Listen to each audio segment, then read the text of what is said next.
Beware.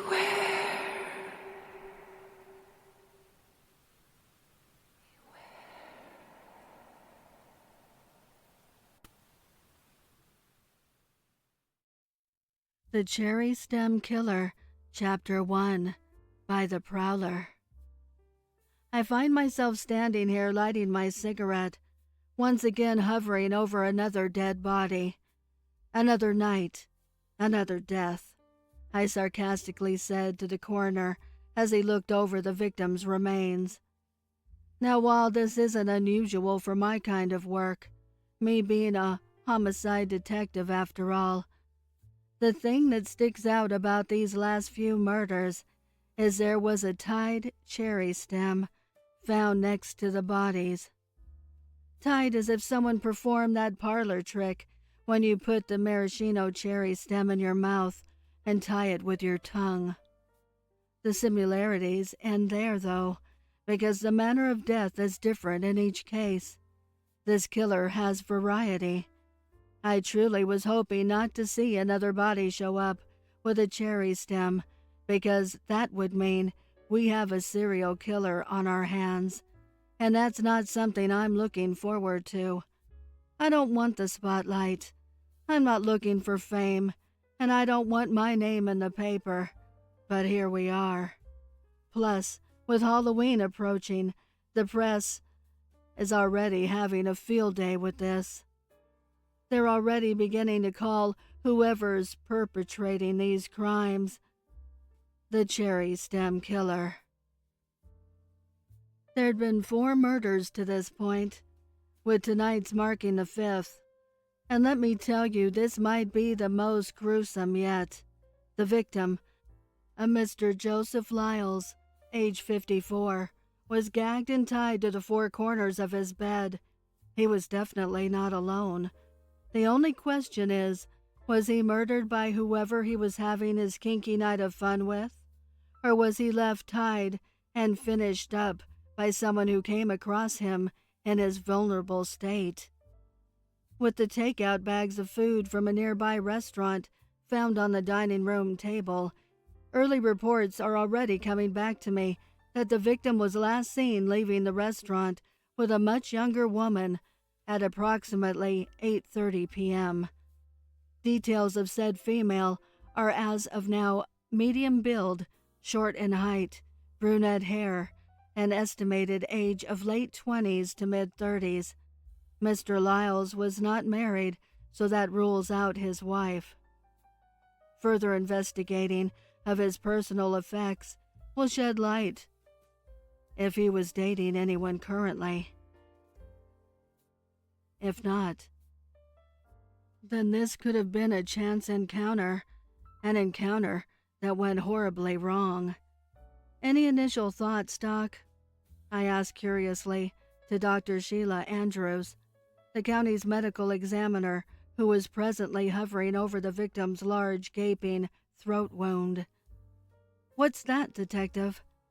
she asked irritatingly. I said, any initial thoughts on the cause of death? Was it from the slash to the throat? I asked again as I pointed to the wound. Well, it didn't help matters, but it's too early to say if this is what did him in. I'll know more once I get him up on the slab, she said sarcastically. All right, well, keep me informed once you find something definitive, I told her as I exited the room. Bodies being bagged and tagged, the team's going through the victim's personal effects. I better head on over to the restaurant to check the surveillance footage, see if I can get a good look at this woman who left with Mr. Lyles. As I made my way to the restaurant, I received a call from my wife, wishing me a good morning, and put my son Finn on the phone to say hello. I then informed her I was probably going to be late tonight, and not to wait up for me. I could hear the frustration in her voice, as this was going to be another night I was going to be coming home late. But what could I do?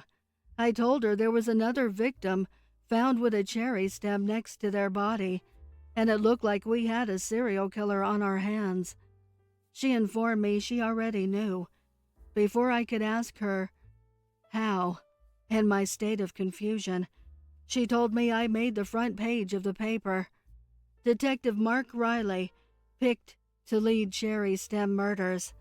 The headline read, alongside a picture of me, which my wife said I looked very handsome in. She was concerned, though. That was the frustration I heard in her voice. Not about me doing my job, but the publicity that this case would bring to me and our family. I agreed, but there was nothing I could do. I told her I loved her as I pulled up to the restaurant and told her I'd speak to her later. I got out of my car and went inside, where other officers were waiting. I sat down and went through the footage. Mr. Lyles and his mystery woman arrived at the restaurant together, so he didn't meet her there. They already knew each other. They sat and had a couple of drinks, then ordered their food. In total, they were inside the restaurant for an hour, and in fact did leave at 8:30. The description of the woman was pretty damn accurate from what I could tell, but the only problem was I couldn't tell much. She wore a fur around her neck to help hide her face and sunglasses to help hide her eyes. She moved around the restaurant as if she knew where the cameras were, never completely letting it see her face. She knew exactly what she was doing. I sat there trying to get a proper angle or come up with something, but got nothing. Just then my phone rang. It was Dr. Andrews telling me she had something for me, something strange. I told her I was on my way. I then jumped in my car and headed to the medical examiner's office. On my way, something was gnawing at me, though. Something about the woman, the way she moved, the way she carried herself. It just seemed oddly familiar. I don't know. My mind then went back to what Dr. Andrews said. Something strange. What the hell could that mean? What could she have found? How much stranger could this case get? The Cherry Stem Killer, Chapter 2. As I pulled up to the coroner's office, it began to rain. A shot of uncertainty coursed through my gut. What the hell was I about to walk into here? What strange thing could Dr. Andrews have found? I made my way inside and into the city morgue, where Dr. Andrews was standing over the victim's body on the autopsy table.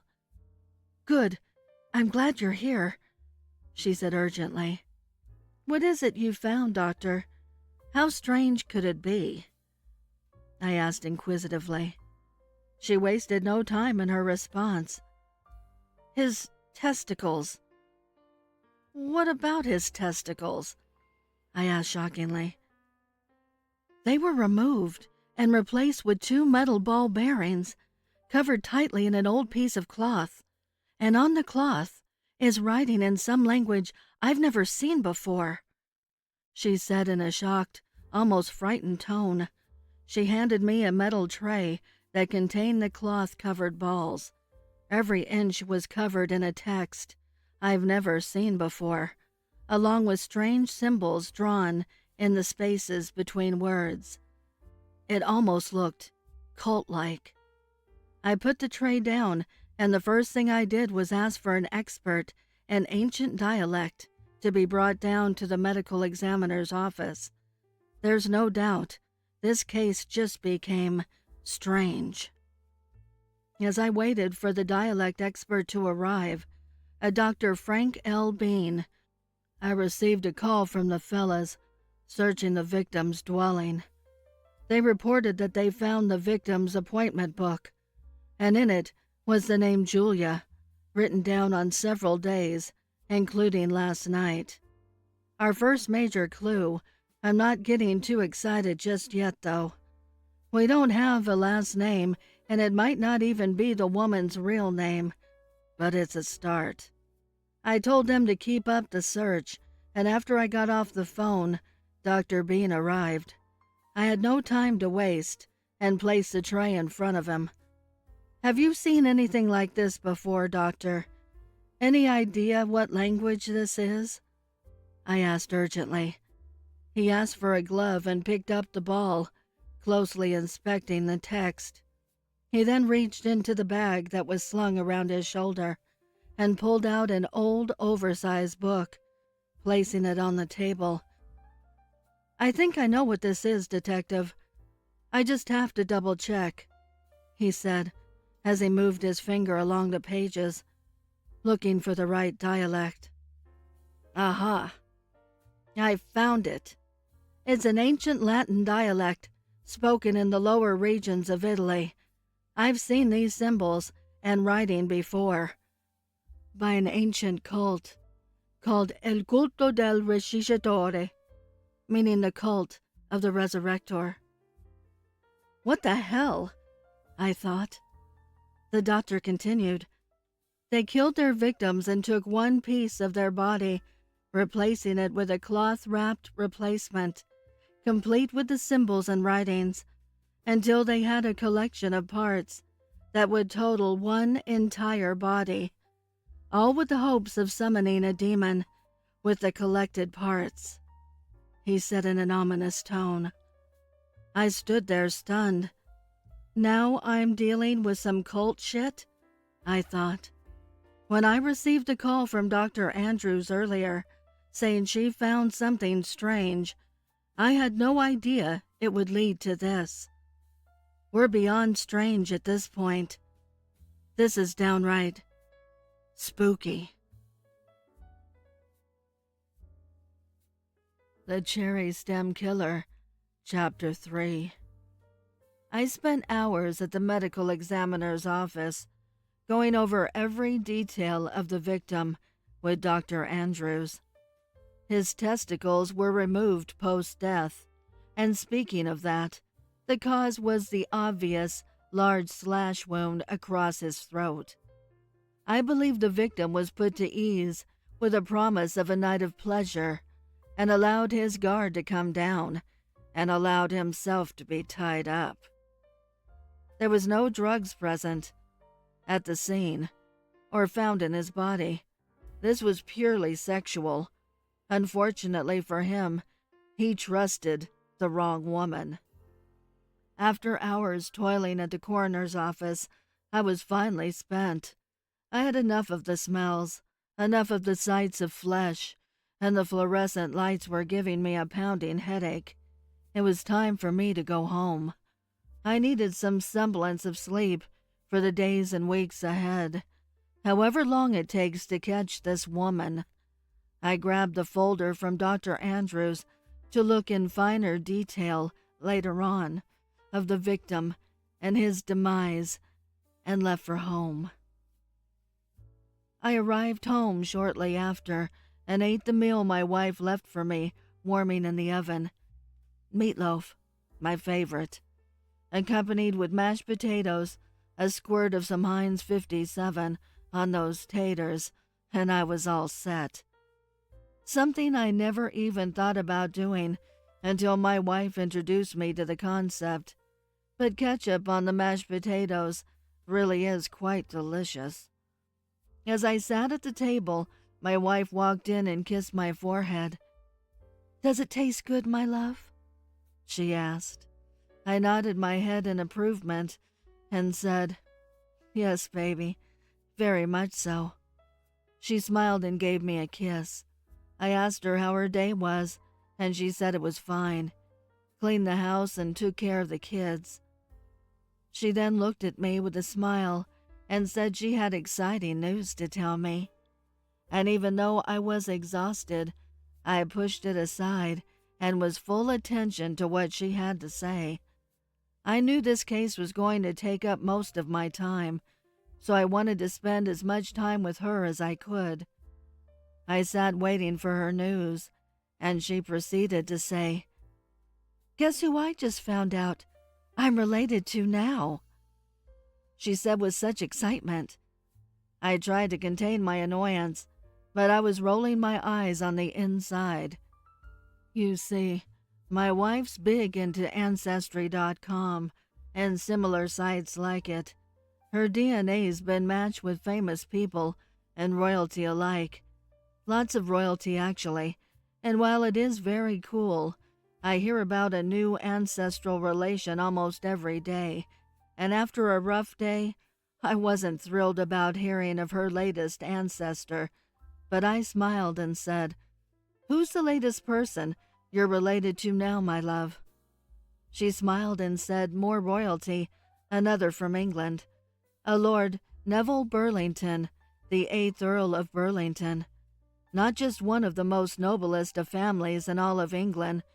Their bloodline is descended from kings." I sat there and nodded my head. "That's great, dear," I said lovingly. But in my head, I was thinking it's just another royal she's related to, like the countless others she's mentioned. From England to France, Spain, and Germany, they're all just a bunch of cousin humpers. I went back to finishing my meal so I could go to bed, when that name began to annoy me. Neville Burlington. Why do I know that name, my love? I know it wasn't just remembering from school, I said inquisitively. Well, he and his wife were just in the news. Their belongings were recently found in the attic of their ancestral manor, and it was revealed he was the famous serial killer, the Prowler, and his wife helped in the killings of a few of his final victims. They're both my 5th great-grandparents. Isn't that exciting? Oh, and it also was revealed that Neville's brother was Jack the Ripper, and he killed him before he retired. Isn't all of this interesting? She said excitedly. Maybe a little too excited if you ask me. She sat there smiling, staring at her phone as she read up on her new killer ancestors. I bent down and kissed her goodnight. I was tired. Dog-tired. Before I headed upstairs, she informed me she had to leave to take care of her mother who was sick, and she needed to take her some medicine and soup. So I had to keep an ear out for the kids. I told her, of course, but she would have to be quick about things because I was on call 24/7 with this new killer on the loose especially. She kissed me, and I went to bed. The clock said 9:30 as I closed my eyes. About 3 hours later, I felt my wife crawl into bed, and she kissed my cheek before I fell back to sleep. About 2 hours later, I was woken once again, except this time it was by my phone. Shit. I knew this would happen.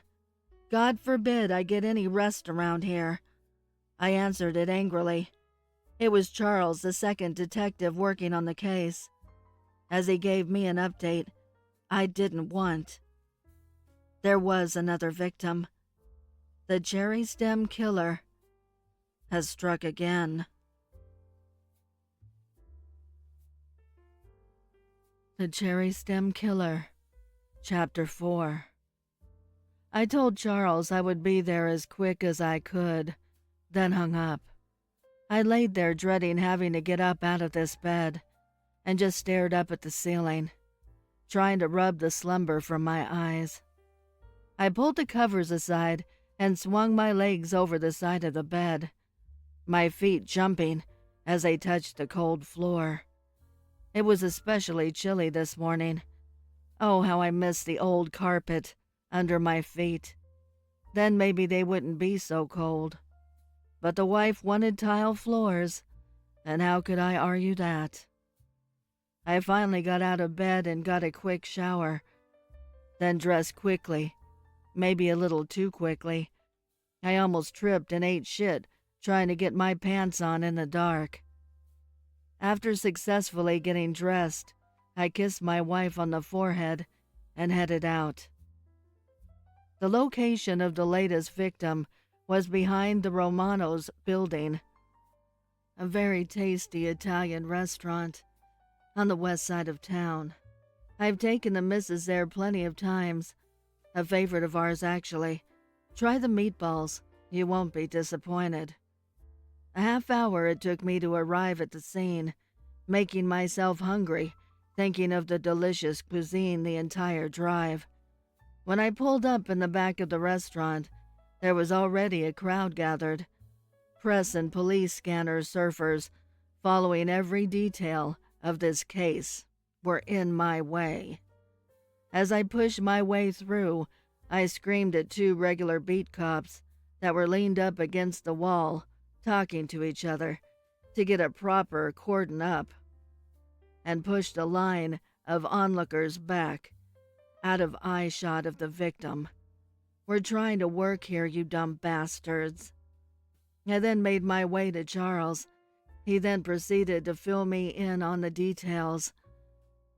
Vinnie Lee Stahl, 45-year-old male, was seen a few hours ago dining inside with a woman who is no longer on the premises.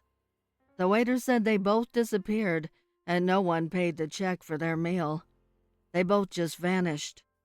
Well, I think we now know where he disappeared to. Back here getting his ass killed, I said smart-assedly, as I knelt down to examine the body. The victim's throat had been cut. Deeply, I might add, almost to the point of severed. No other wounds were visible, but I'll find out completely when he's examined by Dr. Andrews later. And of course a cherry stem was found next to the body, on the ground next to his mouth. Speak of the devil. As I stood back up, the coroner's van pulled up, and out walked Dr. Andrews. I told her to keep me updated, then walked into the restaurant.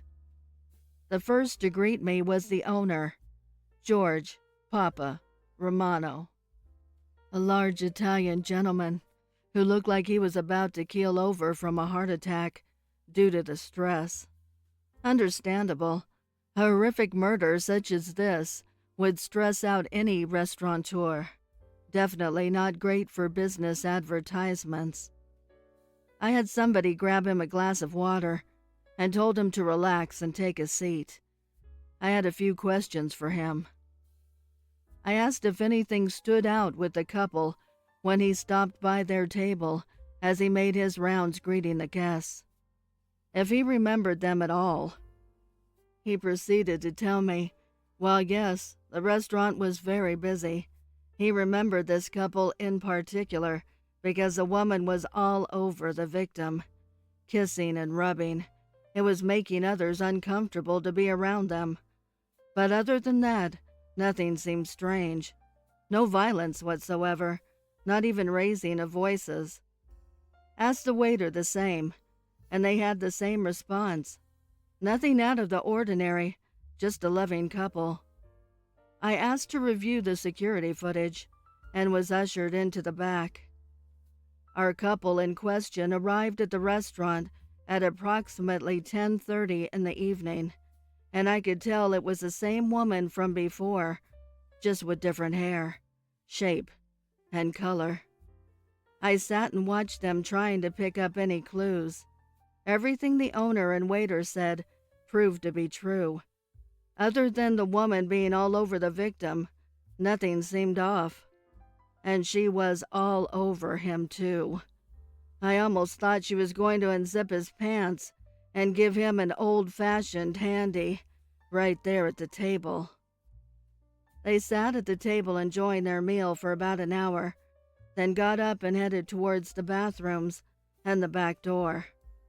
I proceeded to lose my shit. At that point, however, when I was informed the cameras in the back and in the alley behind the restaurant were not working, so I was not able to see the murder take place. I was fuming. What else could possibly go wrong right now? Charles then walked into the room and leaned into my ear. He told me Dr. Andrews found something, and it's a bigger surprise than the last victim. Oh, great, I thought. How lovely. The hits just keep on coming. And then made my way back outside, where I saw Dr. Andrews leaned over the victim. She looked up at me with a solemn look on her face and said, You thought missing testicles were bad. How about the entire organs?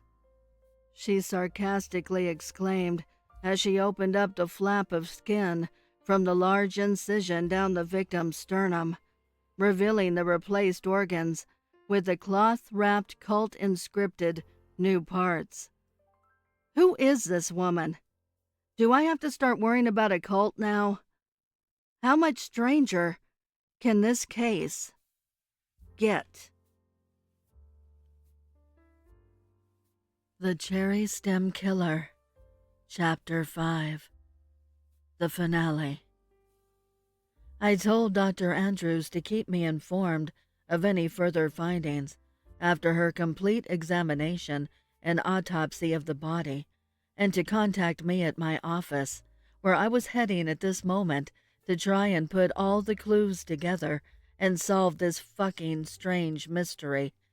I got in my car and made my way back to the office. The rain began to fall heavily, momentarily breaking my thoughts on the case as the heavy drops hit the roof. This woman is not only a brutal killer with understanding of the human anatomy, but she is a master of disguise. I've noticed through reviewing the surveillance footage, and not only does her hair color, length, and shape change, but also the little she allows the camera to see of her face. Certain features seem to change as well. She's clever to know where the cameras are in these establishments and how to avoid a full-on face reveal. She also wears extra accessories to help cover up. But I've noticed when a part of her face does show up on camera, the features are never the same. Nose length or lip size, cheek or jaw shape. I believe she may be using prosthetics. If that's the case, we have a fucking Houdini on our hands, I annoyingly thought as I pulled up to the office. I got out of the car and made my way past a slew of reporters already posted looking for fresh quotes for this morning's cover story in the papers. I want to tell 'em, yeah, I got a quote for you. F off, you pricks. Once inside, I grabbed a cup of coffee to wake my spirits. The brew was rough. It tasted like it had been filtered through an old jockstrap, but it got the job done. I went inside my office and closed the door. I sat the cup of piping jockey brew down on my desk and began to set out every piece of evidence I had from every crime scene pertaining to this case all over the floor. I stood there staring down across the evidence I had gathered till that point. Every photo, eyewitness report, autopsy finding, and physical clue, and tried to rack my brain on who this woman was. Every victim has had parts missing. The first was missing their arms, the next their legs, the third their torso, the fourth their head. Then the last two, their testicles and organs. The killings are definitely ritualistic and display a cult-like feel. I reached for the phone and called up Dr. Bain. I told him I definitely believed these deaths were cult-related, and if he had any further information on this Il Culto del Resuscitore. He said if it's true, then I had a very determined killer on my hands that will not stop until their task is done, until they've successfully obtained all the parts needed to summon whoever it is they're trying to summon, demon or otherwise, and will not stop until they've achieved that goal. He also said don't necessarily look for a typical large cult consisting of multiple members. The history of Il Culto del Resuscitore usually is a cult of one, infatuated with resurrecting someone or something that is important to them. He pointed to an example of the new findings that just came out about Neville Burlington and what they discovered in his attic. evidence pointing to the Prowler murders being ritualistic and signs pointing to him being a member of the cult. I thanked the doctor for the new information and hung up the phone. That's interesting. I'm hearing about this Prowler guy for the second time today. I wonder if my wife knows any more about this. I'll ask her when I get home tonight. As I went back to combing through notes and pictures, I received a call from Dr. Andrews and her findings from her completed autopsy. She said the victim was completely hollowed out, every organ carefully removed and replaced with a cloth-covered and text-written substitute, just like the previous victims. Cause of death was the laceration to the throat. I thanked her and told her I'd call back if I had any other questions. I went back to looking at clues. Hours passed as my eyes became tired and bloodshot. Yet I don't believe I've gotten any closer at discovering who this woman was.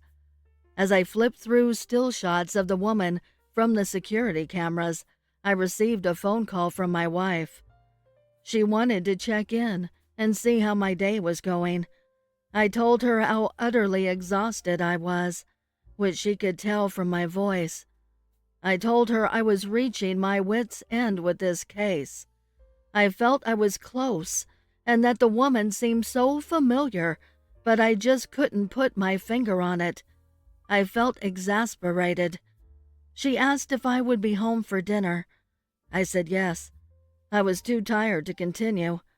She said good, and to come home so she could help me relax. I told her that sounded great, and that I had some questions for her about that ancestor of hers she just found out about. She said that seemed interesting. Then we told each other, "I love you," and hung up. I gathered all the evidence and put it back in the box, then turned off the lights in my office and headed to the car. Once again, I was greeted by the throngs of reporters waiting outside for any piece of new information. Before getting inside my car, I informed them there was nothing new to report. But just as I got inside, I heard one of the TV reporters scream out, "Is there any truth to the rumors that the killings are ritualistic and the killer may belong to some kind of cult?" The bright lights of the camera flashed in my face as I told him there's nothing concrete that points to that, but everything is being looked into. I then closed my door and drove off. Son of a bitch, I shouted out as I smacked the steering wheel. We have a effing leak in the department. How else would that reporter bastard know about that? My thoughts went back to the case and the woman, like they always do. I just can't shake the feeling of knowing this woman. Something about the way she moves.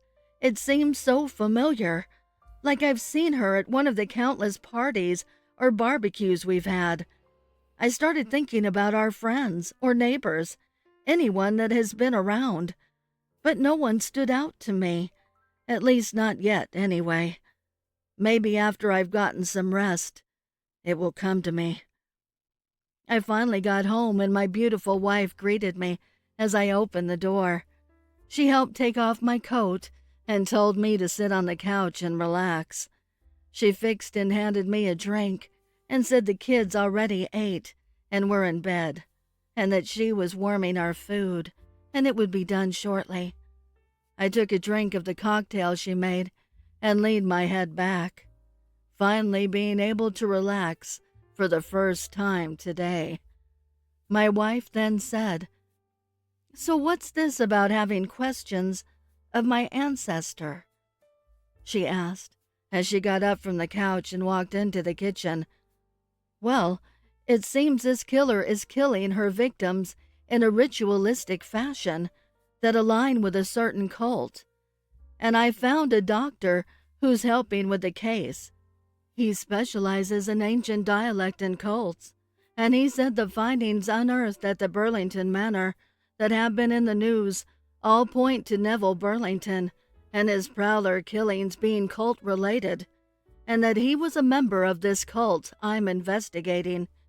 And I remembered you mentioned him earlier, and if you knew anything more about him, or that since you've been researching him after finding out you're related to him. She said she knew about him being the Prowler and all the evidence that was found pointing to that, but that she didn't hear anything about it being cult-related. I then heard her open and shut the oven and placing the food on the table. I thought it was strange at first that she didn't hear about the cult aspect, since that is what was being widely reported, and she should have come across that in her research. I then noticed, as she walked towards me from the kitchen, holding her drink and doing something with her mouth. My eyes became blurry, and I felt lightheaded. I knew I was tired, but not this tired. I watched as my wife moved closer to me. Then I noticed her hips sway. My heart sank in my chest. I finally realized why the killer seemed so familiar. It was my wife. As she sat down beside me on the couch, she removed something from her mouth. She smiled and held it in her hand, showing it to me before I passed out. It was a cherry stem. I awoke in the attic, tied to a chair and surrounded by candles. As I shook the grogginess from my eyes, my wife came into view, the glow of the candles illuminating her silhouette. "Look who's up. You've been out for hours. I was afraid I gave you too much at first. I was worried there for a little bit," she said with a slight smile. "Why are you doing this?" I shouted. "Why, goddammit?" She moved at me quickly, pulling a knife from behind her back and placing it against my throat. "Don't wake the children, my dear. I don't want to hurt you. That's not my intention here," she said forcibly. She proceeded to tell me she didn't know why she was doing what she was doing, but she always felt the rage, full beast inside her, trying to get out. She confessed she always contained a murderous rage within herself, and when she discovered who she was now related to, everything finally made sense. Two of the most notorious serial killers of all time now shared her familial tree. It's obviously something in my blood, my family's blood, something that drives us to kill, she exclaimed. That was the only reason she could come up with for her actions. She said once she found everything out, it was like a weight lifted off her shoulders, allowing her to kill. Then when she discovered the occult aspect to her ancestors' Prowler killings, it made her do some deep research into the Il Culto de Resuscitore, and she discovered if she carried out her ritualistic killings correctly, then she could resurrect her long-dead ancestors. I interrupted her story and began to writhe in my chair, trying to free myself from my constraints. "You can't do this!" I shouted. "Murder is wrong. I'm a damn cop. How can you expect me to let this go on?" She walked over to me and straddled my lap, once again placing the knife against my throat. She then leaned closer and kissed me, whispering in my ear, "I don't want to kill you, my love. I love you. I was hoping once you found out and thought things through, you would go along with it, just like Neville's wife, Lady Smith, did when she found out. She not only went along with his killings and accepted what he was doing, she even started helping out. Let us continue in my great-grandparents' footsteps. I don't want to have to kill you. I don't want us to end like this," she said as she stared longingly into my eyes. I could tell she was fighting back a tear as I stared back at her, thinking of my answer, thinking of what to do. Our whole life together flashed before my eyes. We've been together forever. We have a family. Yes, her murdering people is wrong. Yes, it stands against everything I believe in, being a cop. But our love is eternal, and I can't throw everything away over this. I looked into her eyes and told her, "I am yours, no matter what. I will help carry out her murderous pursuits, and whatever else she asks of me, I will be your servant of death, my love," I said as I kissed her. "Just like your ancestors, our love rings eternal, just as our bloodlust will, as we carry out our reign of terror." I would like to give a heartfelt thank you to the special friends of the channel for your overwhelming generosity. If you would like to support the channel, the link is below in the description. Also, please send me your stories and poems to duchessofdarkness27@gmail.com. You can also find me on Instagram at duchess.ofdarkness and Twitter at duchessofdarkn2. I want to thank all my listeners for your kindness, your encouragement, and your support. It means the world to me. Thank you for joining me. Until next time.